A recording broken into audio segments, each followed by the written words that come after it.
I was sent to the well behind our house to pump water. The farmhouse where I lived with my grandparents did not have indoor plumbing.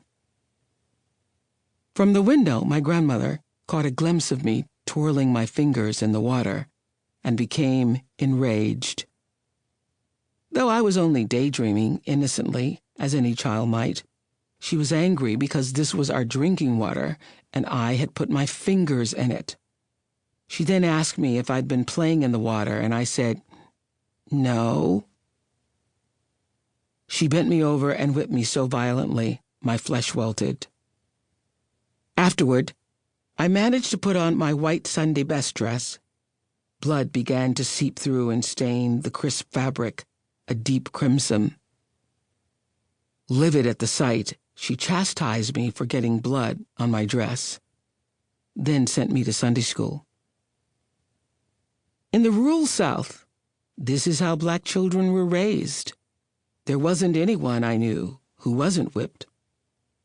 I was beaten for the slightest reasons: spilled water, a broken glass, the inability to keep quiet or still. I heard a black comedian once say, "The longest walk is to get your own switch."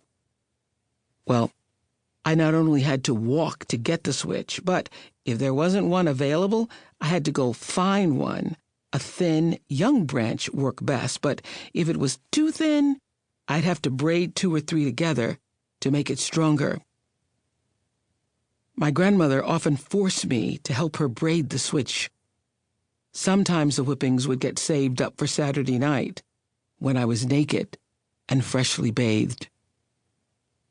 Afterwards, when I could barely stand, she would tell me to wipe that pout off your face and to start smiling. Bury it as though it never happened. Eventually, I developed a keen sense of when trouble was brewing. I recognized the shift in my grandmother's voice, or the look, that meant I had displeased her. She was not a mean person. I believe she cared for me and wanted me to be a good girl, and I understood that hushing my mouth or silence was the only way to ensure a quick end to punishment and pain. For the next 40 years, that pattern of conditioned compliance, the result of deeply rooted trauma, would define every relationship, interaction, and decision in my life.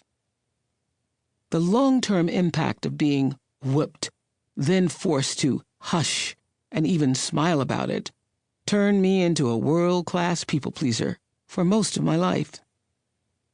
It would not have taken me half a lifetime to learn to set boundaries and say no with confidence had I been nurtured differently. As an adult, I'm grateful to enjoy long-term, consistent, loving relationships with many people. Yet, the early beatings, emotional fractures, and splintered connections that I experienced with the central figures in my young life, no doubt helped develop my solitary independence. In the powerful words of the poem Invictus, I am the master of my fate. I am the captain of my soul. Millions of people were treated just as I was as children, and grew up believing their lives were of no value. My conversations with Dr. Bruce Perry and the thousands of people who were brave enough to share their stories with me on The Oprah Winfrey Show have taught me that the effects of my treatment by those who were supposed to care for me weren't strictly emotional. There was also a biological response. Through my work with Dr. Perry, my eyes have been opened to the fact that although I experienced abuse and trauma as a child, my brain found ways to adapt. This is where hope lives for all of us, in the unique adaptability of our miraculous brains. As Dr. Perry explains in this audiobook, understanding how the brain reacts to stress or early trauma helps clarify how what has happened to us in the past shapes who we are, how we